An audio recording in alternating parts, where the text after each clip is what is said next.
에베소서 1장 3절부터 6절입니다. 신약성경 310쪽에 있습니다.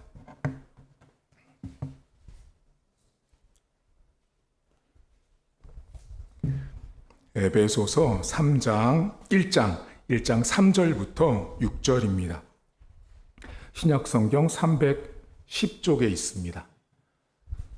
에베소서 1장 3절입니다. 찬송하리로다 하나님 곧 우리 주 예수 그리스도의 아버지께서 그리스도 안에서 하늘에 속한 모든 신령한 복을 우리에게 주시되 곧 창세 전에 그리스도 안에서 우리를 택하사 우리로 사랑 안에서 그 앞에 거룩하고 흠이 없게 하시려고 그 기쁘신 뜻대로 우리를 예정하사 예수 그리스도로 말미암아 자기의 아들들이 되게 하셨으니 이는 그가 사랑하시는 자 안에서 우리에게 거저 주시는 바 그의 은혜의 영광을 찬송하게 하려는 것이라. 아멘. 교회를 다니는 사람들이나 교회를 다니지 않는 사람들에게 있어서 항상 꼭 기억해야 되는 말이 있습니다. 그것이 뭐냐면 당신 구원 받았습니까? 라는 말입니다. 구원 받으셨어요? 자, 여러분들 스스로에게 한번 여쭤보세요. 나는 구원 받았나? 여러분 구원 받으셨습니까? 라는 질문을 받으실 때 네, 목사님, 아멘 이렇게 당당히 할 수 있는 분도 있지만 그게 아직 안 되는 분도 있습니다. 그러면 도대체 구원받는다는 게 뭐예요? 이제 앞으로 3주 동안 우리가 장로교 신학의 기초 시리즈로 해서 이제 구원론을 이제 배울 텐데요. 도대체 구원받는다는 게 뭐죠? 성경에 구원받다, 구원하다라는 말은 히브리어로 아사라는 말이 쓰입니다. 아사. 아사라는 말은 뜻이 뭐냐면 넓다라는 뜻이에요. 그러니까 구원받았다라는 뜻은 넓혀졌다라는 뜻이에요. 그럼 반대로 구원을 못 받았다라는 말은 좁다라는 뜻이에요. 히브리 사람들 되게 신기하죠? 이게 히브리 사람들의 사고방식이거든요. 구원을 받은 사람은 넓다라고 생각했고요. 구원받지 못한 사람은 좁다라고 생각했어요. 그러면 뭐가 넓은지를 아셔야 되는데 뭐가 넓냐면 하나님을 이해하고 깨닫고 체험한 것이 넓다라는 뜻이에요. 그러니까 다른 말로 바꾸면 내가 구원받았다라는 말은 하나님을 만나고 하나님을 알고 하나님을 체험했다라는 뜻이 구원받았다라는 뜻이에요. 여러분들은 하나님을 언제 만나셨어요? 다 때가 다르지만 우리는 다 구원을 받았죠. 그런데 오늘 바울이 되게 조금 우리의 머리로는 이해가 안 되는 말을 하거든요. 자, 우리를 하나님이 구원을 할 때 순서가 있어요. 자, 구원에는 절차라는 거, 순서라는 게 있는데 신학에서는 구원의 서정이라고 말합니다. 그러면 목사님, 구원의 서정은 어떻게 나온 거예요? 성경에 구원을 받는 사람들을 성경에 이렇게 쭉 말씀하신 걸 가지고 사람이 학자들이 이렇게 글로 만든 게 그 구원의 순서예요. 그러면 바울이 오늘 에베소에 있는 성도들에게 너희들은 다 구원받은 성도들인데 그 순서를 말할 때 첫 번째가 뭐냐면 창세 전에 하나님이 우리를 선택했대요. 한번 여쭤볼게요. 자, 여러분 제 앞에서 거짓말 하시면 안 되고, 자, 이 말씀이 이해가 되세요? 이 말이요. 자, 창세 전에 나를 선택했다라는 말을요. 저 세상 사람들한테 가서 말하잖아요. 그 사람들은 저한테 뭐라 그럴지 아세요? 정신병자네. 여러분 생각해 보세요. 창세 전이라는 건 뭐냐면 지구가 생기기 전, 우주가 생기기 전, 그 전이에요. 그러면 아니 지구가 없다라는 건, 우주가 없다라는 건 나는 당연히 없죠. 근데 바울이 뭐라고 말하냐면 그 지구도 우주도 생기기 그 전에 하나님이 저와 여러분을 선택했대요. 자, 아멘이 작죠? 이게 분명히 성경에 나와서 알기는 알고 듣긴 들었는데 이게 사실은 머리로는 납득이 안 가는 말씀을 하신 거예요.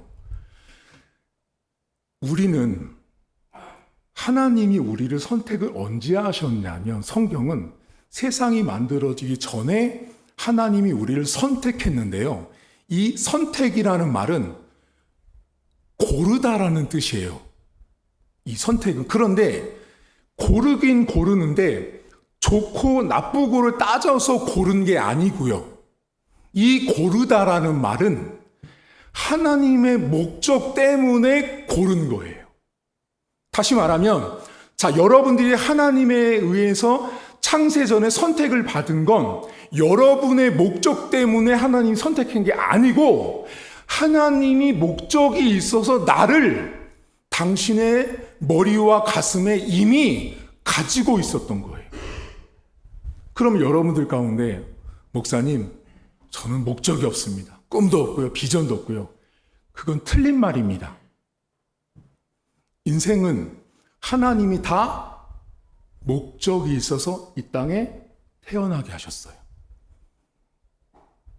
그래도 여러분의 얼굴 표정은 목사님 제 목적을 모르겠어요 하는 게 보여요.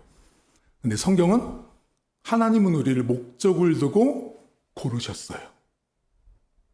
근데 그 고르는데 오늘 성경에 뭐라 그러면 사랑 안에서 골랐대요. 고르는데 하나님의 목적을 위해서 여러분들을 이렇게 하나님이 골랐는데 그 고르는 조건, 그릇이 뭐냐면 사랑이라는 것 안에서 우리를 고르셨대요. 근데 그 사랑이라는 말이 아가페오라는 말이에요. 헬라어로. 여러분 혹시 이런 말, 아가페의 사랑 들어보셨어요? 들어보셨어요? 아가페라는 이 성경의 단어는 조건이 있어요. 그게 뭐냐면 반드시 만족한다라는 뜻이에요. 그러니까 성경의 아가페라는 단어는 만족하는 거예요. 자, 보세요. 하나님이 여러분들을 사랑 안에서 골랐는데 여러분을 만족했대요. 그러니 지금 여러분들의 표정은 또 이렇게 써 있어요. 아니, 나는 만족할 게 없는데. 하나님이 도대체 나의 뭘 보고 나를 도대체 만족했다는 건지, 그게 우리가 하나님 앞에 나중에 천국 가서 하나님께 여쭤봐야 되는 거예요. 우린 몰라요. 난 도무지 만족스러운 게 없거든요. 여러분 인생 한번 이렇게 돌아보세요. 만족스러우세요? 우리 박영철 집사님? 아니요. 하나도 만족스럽지 않아요. 여러분 저도요, 제 자신을, 제 인생을 돌아보면요, 만족스럽지 않을 때가 훨씬 더 많아요. 그 어떤 인생도요, 자신의 인생을 보면서 만족하다고 생각하는 사람은 제가 지금까지 50이 넘도록 살아봤지만 한 명도 없습니다. 다 자기 만족에, 자기 인생에 만족하지 않아요. 근데 하나님이 뭐라 그러시냐면 나를 만족했대요. 여러분들은요, 하나님이요, 이 땅에 태어나기 전부터 하나님이 여러분을 만족하신 거예요. 그럼 여러분 생각해 보세요. 부부간에, 남녀간에, 성도와 목사님과 성도 간에 뭐가 없으면 서로 헤어지는지 아세요? 박영철 집사님이 나한테, 저 이명호 목사한테 만족함이 없으면 저분은 교회를 떠납니다. 집사님이 여기 딱 앉아있는 거 이유가 뭔지 아세요? 저를 만족하시는 거예요. 나를 만족하기가 남아있는 거예요. 저를 만족하지 못하잖아요. 그럼 어떻게 해요? 에이, 모르겠다. 딴 데 가보자. 나를 더 만족시키는 누군가를 찾아서 가보자라고 생각하는 게 사람이에요. 근데 하나님이 우리를 보시고 만족하셨는데 여기 더 놀라운 고백을 바울이 해요. 뭐라 그러냐면 기쁘신 뜻 가운데 우리를 예정했대요. 자, 여러분 기쁘세요? 자, 만족도 안 되지만 여러분의 모습을 보면 여러분이 언제 기쁘세요? 내 모습을 볼 때마다 기쁘지 않은 적이 훨씬 더 많지 않으세요? 나를 볼 때마다 내 모습을 보면 아이고, 너도 이렇게 살아놓고도, 여러분 흔히 이런 말씀, 혼자 있을 때 이렇지 않으세요? 아이고, 제발 나이 값 좀 해라. 그럴 적 있죠. 여러분 이게요, 나이 80 먹은 권사님, 장로님도요, 자기가 80인데 명절에 왔는데 딸내미가 자기 엄마한테는 10만 원 주고 자기한테 5만 원 줬다고 삐치는 게 80이에요. 이게 사람인 거예요. 그러니까 우리 안에는 잘 보면 뭔가 기뻐할 내용들이 없어요. 근데 하나님이 우리를 기쁨으로 예정하셨대요. 예정이라는 말은 미리 결정하다라는 뜻이에요. 아까 전에 선택이라는 말과 거의 동의어예요. 그러니까 우리를 하나님이 미리 선택하신 거예요. 여러분들의 노력과 의지와 결단으로 신앙생활을 하고 있는 거 없습니다. 여러분 여기 교회에 와 있잖아요. 내가 신앙생활 하자. 내가 예수를 믿고 하나님을 아버지로 부르는 건요. 하나님이 여러분을 예정하지 않았으면 여기로 올 수가 없어요. 여러분 평생 살다가 교회 마당 한번 밟지 않고 죽어서 지옥 가는 분들 많습니다. 그게 현실이에요. 근데 하나님이 우리를 예정하셨어요. 근데 그럼 여러분한테 이런 질문이 이제 들어야 돼요. 목사님, 그럼 왜 나는 기뻐할 것도 없고 만족할 것도 없는데 도대체 왜 나를 선택하고 예정하신 거예요? 라는 게 질문이 나와야 돼요. 여기까지 오셨으면 그걸 오늘 바울이 뭐라 그러냐면 아들 됨을 위해서라고 말합니다. 아들이 되게 하기 위해서 우리를 예정하시고 선택하셨대요. 우리를 아들 삼으려고 하나님이 우리를 선택하셨대요. 딸을 삼으려고 우리를 선택하셨대요. 그러면 이제부터 여러분에게 아들 삼는 게 뭔지를 설명드릴 텐데 잘 들으세요. 오늘 여기를 잘 이해하셔야 돼요. 여러분들 보육원이라는 데 가면 부모님 없이 자라는 아이들이 있습니다. 제가 20대 때 저 사당동에 가면 상록보육원이라는 데가 있습니다. 거기에서 제가 부모 없는 아이들을 이렇게 돌보는 일을 했었어요. 그 아이들은 가면 우리 오기만을 기다려요. 청년부 오기만을. 자, 그러면 보육원에 가면 종종 어떤 분들이 있냐면 그 아이를 입양하려고 오는 부모님이 있습니다. 자, 이제 저와 여러분은 오늘 입양하려고 하는 부모님이에요, 이제부터. 자, 여러분들 입양하려고 보육원에 갔습니다. 그리고 보육원 원장님이 1번부터 20번까지를 줄을 딱 세워놨어요. 그리고 여러분은 묻습니다. 원장님, 저 첫 번째 있는 아이부터 20명이 딱 있는데 이게 무슨 순서예요? 말하자. 원장님이 이렇게 말씀하셨습니다. 제가 공부 1등, 제가 꼴찌예요. 자, 이제 여러분에게 여쭤보겠습니다. 여러분들 오늘 뭐라고요? 입양하시러 오셨어요. 자, 여러분은 1번을 입양하시겠어요? 20번을 입양하시겠어요?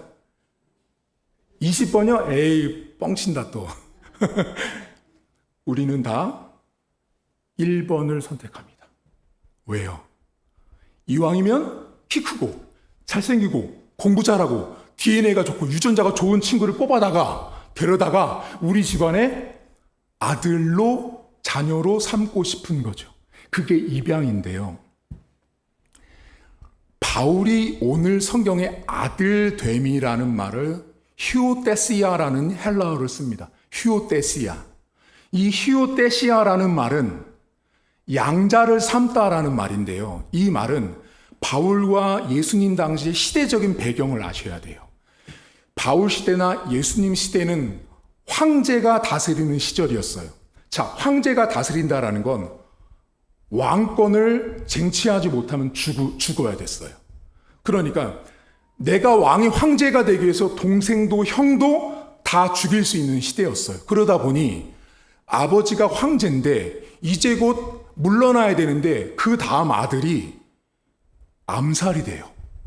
그러니 이제 그 다음 후계를 이을 아들이 없을 때 어떻게 하냐면 휴오테시아, 양자를 삼습니다. 이때. 자, 양자를 삼을 때 여러분들은 아까 20번 양자 삼죠? 안 삼죠? 누굴 삼아요? 1번을 양자 삼잖아요. 로마 시대 때 황제 다음에 양자를 삼을 때 휴테시아라는 이 말은 어떤 거냐면 자, 너를 데리고 와요. 예를 들면 한 사람을 데리고 와서 그 궁전에서 황제의 훈련을 시켜서 황제를 만드는 게 아니에요. 어떤 양자가 들어오냐면 이미 양자로 들어오기 전부터 쟤는 황제감인 거야.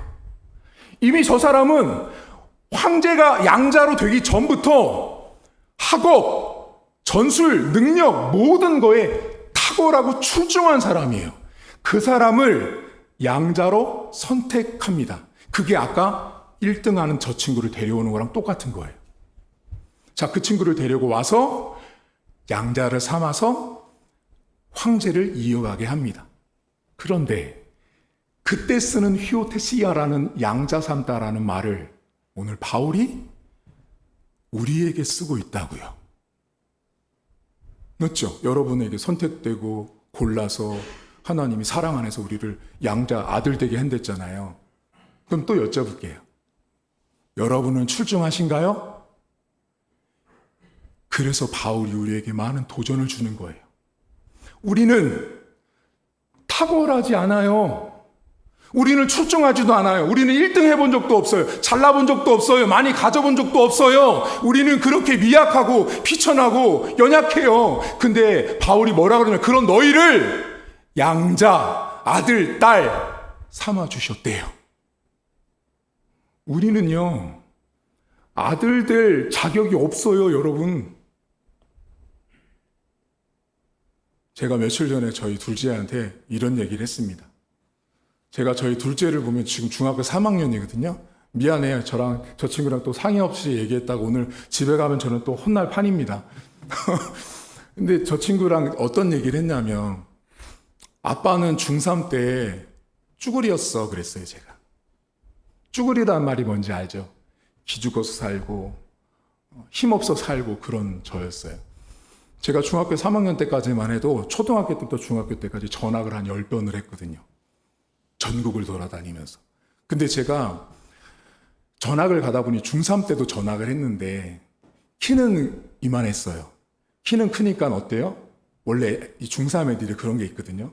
제 키 크니까 쟤 한번 이겨보자. 그래서 이제 한 애랑 붙었는데 이겼어요. 근데 걔가 이제 떼거리를 데리고 와서 뭐 졌죠. 근데 그 이후로 제가 왕따를 당했어요. 중학교 때.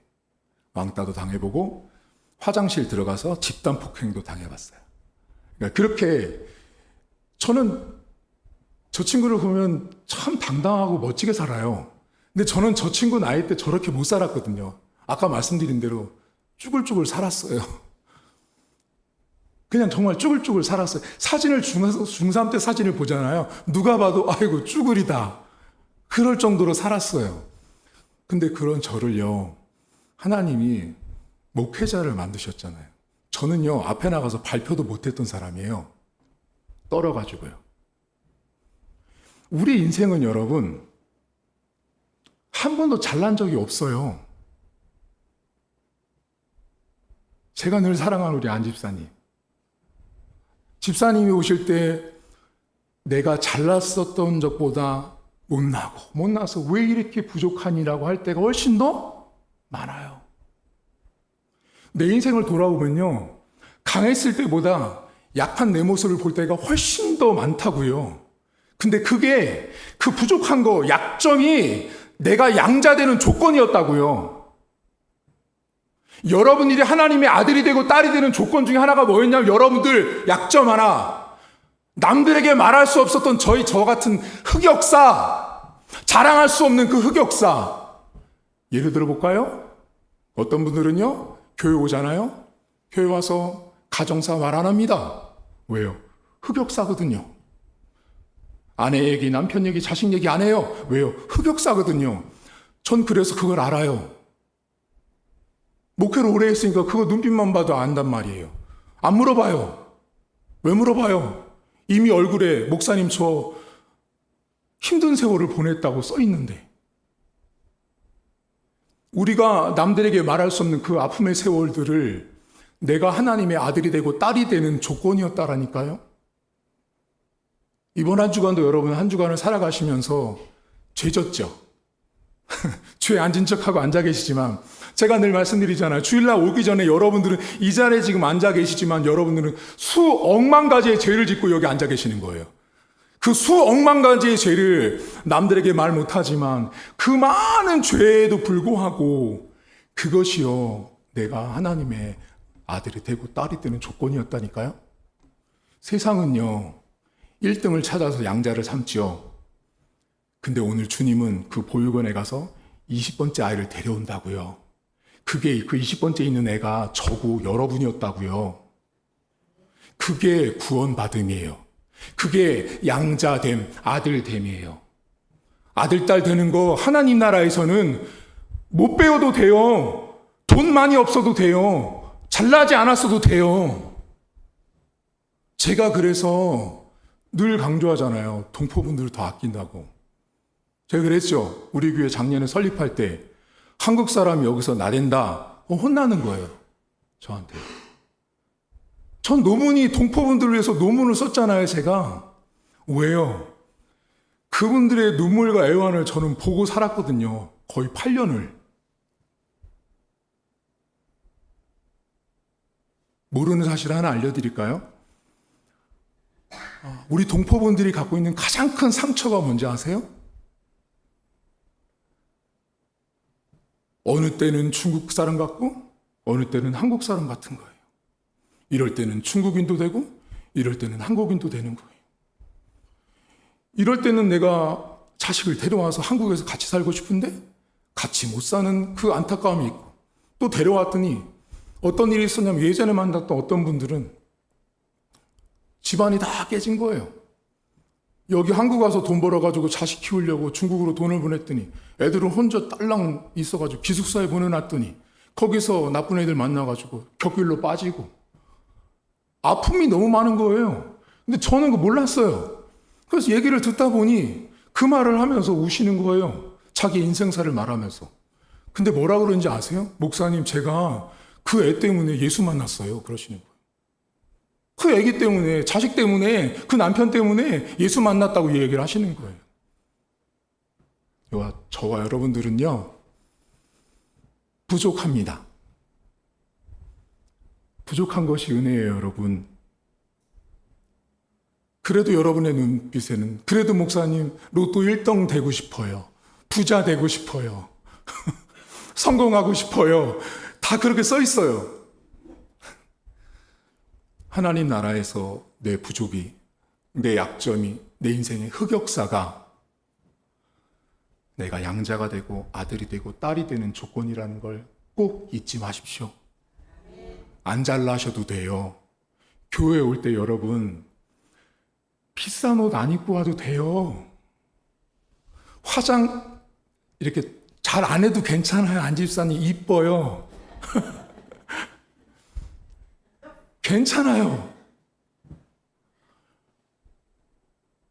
제가 그랬잖아요. 애들 그냥 와도 괜찮아요. 하나님이 우리의 중심을 보시지 외모를 보시지 않아요. 이번 주도 살아가면서 어쩌면 여러분의 부족과 약점을 보실 수 있어요. 그게 그때마다 이렇게 생각하세요. 아이고, 내 이 모습 때문에 내가 아들 됐구나, 내가 딸이 됐구나 라고 생각하시면 하나님 앞에 감사할 수 있습니다. 저도요, 약점 투성이 문제 많아요. 저 아주 우당탕이었습니다. 청소년기 때. 들이받고요, 싸우고요.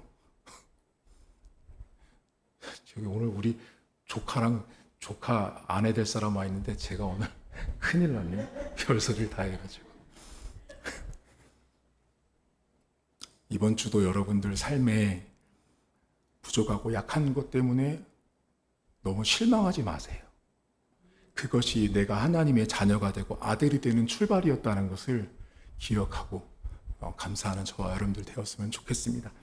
이 시간 한 가지만 기도하겠습니다. 여러분들 삶에 부족한 것들, 약점, 남들에게 말할 수 없는 가정사, 하나님, 저 그럼에도 불구하고 그것이 내가 하나님의 아들이 되고 딸이 되는 출발이었음을 고백하며 감사하는 기도를 통성으로 함께 하겠습니다. 하나님 아버지 감사합니다. 아버지, 우리가 참 하나님 아버지 앞에 부족합니다.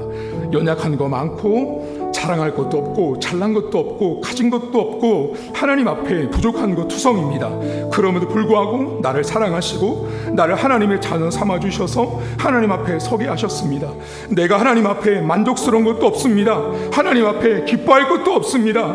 그럼에도 불구하고 나를 선택하셔서 하나님의 자녀 삼아주시고 하나님의 일꾼자 되게 하셨습니다. 하나님, 내가 하나님을 예배하는 자로 선 것은 내가 많은 것을 가지고 내가 하나님 앞에 잘할 것이 많아서가 아니라 부족한 것이 많아서, 연약한 것이 많아서, 하나님 앞에 약점이 많아서 그 부족함 때문에 내가 하나님의 아들이 되고 하나님의 딸이 되었다는 사실을 기억하게 하시고, 오늘도 이번 한 주간에도 내 약점을 볼 때마다, 내 부족한 걸 볼 때마다 내가 그래서 하나님 앞에 구원받았구나, 내가 그래서 하나님 앞에 아들이 되었구나, 딸이 되었구나를 고백하는 한 주간 될 수 있도록 도와주시길 원합니다. 나의 부족함 때문에 하나님 앞에 구원받았구나를 고백하는 성도들이 될 수 있도록 은혜를 덧입혀 주시옵소서. 하나님 아버지, 우리는 늘 부족합니다.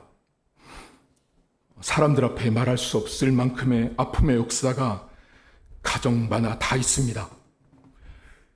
특별히 우리 교회에 있는 많은 동포분들은 그 누구보다 상처를 많이 안고 있습니다. 민족의 아픔도 갖고 있지만 가정의 아픔도 있고, 한국에 와 있지만 한국 사람들의 무시 속에서 일터에서 일하며 그 모멸감을 참아가며 일하는 우리 동포분들의 아픔이 있습니다. 하나님, 그들을 긍휼히 보시고 그들을 사랑하셔서 저로 하여금 그들의 눈물을 보게 하셨고 그들의 삶 속에 함께 들어가게 하셨던 하나님 아버지, 우리의 약점이, 우리의 흑역사가, 우리가 남들에게 말할 수 없는 그 약점들이 내가 하나님의 아들이 되고 딸이 되는 출발이었다는 사실을 고백하는 한 주간 될 수 있도록 도와주시길 원합니다. 나의 부족을 볼 때마다, 나의 약점을 볼 때마다, 나의 부족함을 볼 때마다 이것이 내가 하나님의 아들의 조건이었구나, 내가 하나님의 딸의 조건이었구나를 고백하는 한 주간 될 수 있도록 도와주시옵소서. 하나님, 부자가 아니어도 좋습니다. 잘나지 아니어도 좋습니다. 내 약점이, 나의 부족함이 하나님의 백성이 되는데 그 무엇보다 필요했음을 알게 하시고자 내 인생에 그런 아픔을 주셨고, 내 인생에 남들에게 말할 수 없는 그 상처를 가지고 여기까지 걷게 하셨음을 바라보며, 그것 때문에 내가 주를 만나고 하나님을 부여잡는 인생이 되게 하셨습니다. 그 연약함들이, 부족함들이 내 하나님을 고백하는, 하나님을 아버지로 부르는 한 주간 될 수 있도록 은혜를 베풀어 주옵소서. 이제는 우리 주님 예수 그리스도의 은혜와 하나님 아버지의 살아계심과 성령의 위로교통 충만하심의 역사가 오늘도 우리의 부족함이, 우리의 나약함이 아들 되고 딸이 되게 하시는 하나님의 선택과 하나님의 예정에 있음을 믿음으로 고백하는 사랑하는 성도들 머리머리 위에 이제부터 영원토록 함께 있을지어다. 아멘. 네, 교회 소식 전하도록 하겠습니다.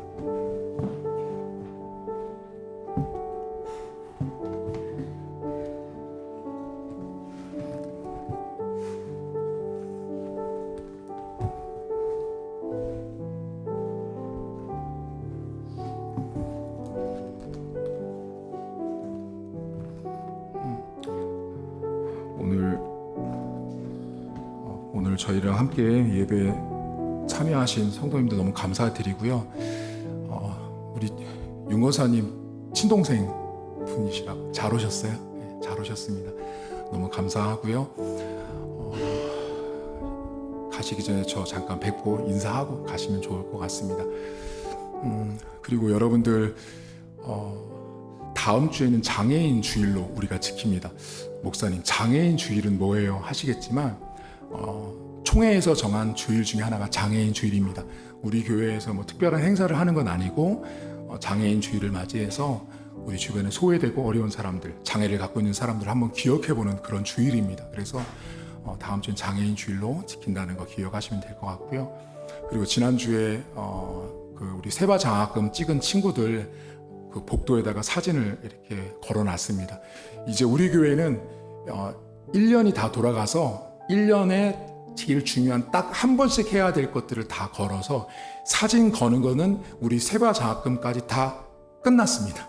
이제는 사진 걸 일 없습니다. 저거까지만 딱 걸어 놓습니다. 대신 여러분들 저 아이들 보시면서 기도해 주세요. 저 아이들이 기둥 같은 아이들인데 기도해 주시면 감사드리겠고요. 한 주간을 살면서 웃으면서 사세요. 기쁨으로 사시고요. 오늘 나가셔서 식사하시고 교제하고 귀가하도록 하겠습니다.